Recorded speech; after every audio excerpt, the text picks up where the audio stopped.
This is Dave at AFX Title and TitleSearch.com. So what's the deal with timeshares? How do titles work on timeshares? Well, typically property title and property title records are assigned to a particular piece of property, a particular parcel. In the case of a timeshare, that parcel is divided up normally into 52 different deeded weeks, and there may be a deed for each week. In some cases there's a master owner, and the week distribution is done within the private records of that timeshare development. Either way, there's a title for that property. The title might show a master owner for all the weeks, or it might show deeded weeks. That's the way that a timeshare title search starts. Now, if you're a timeshare owner or considering it, here's a couple considerations that might go into that.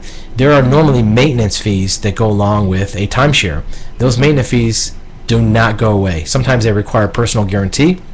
There's something which can be problematic if at some point you decide you don't like that timeshare or don't want it. You cannot quit claim deed away those maintenance fees. You won't own the property anymore, but the maintenance fees themselves don't go away. They're assigned to the person who has the guarantee, personal guarantee to do that. The developer is not going to want back your timeshare, even for free.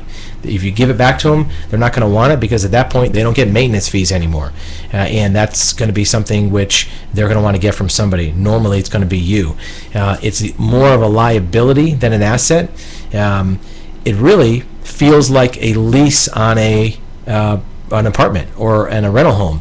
You can not own the property but still be responsible for those fees. If you sign a lease, 10-year lease on a house, which you'd never do, but even a 1 or 2 year lease, you're responsible for those lease payments. You can't cancel that lease. In the case of a timeshare, it's even worse, because that's in perpetuity.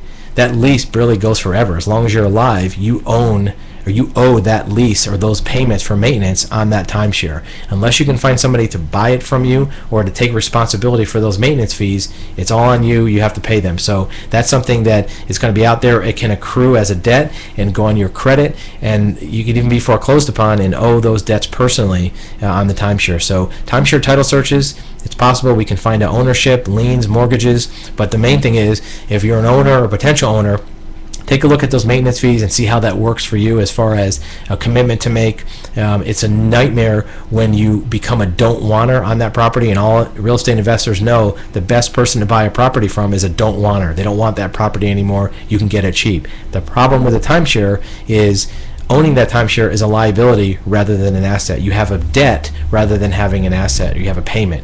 So when you become a don't-wanter, it's a nightmare on a timeshare, because nobody else wants it either, and in the meantime you have to pay all those fees no matter who is on title for that timeshare.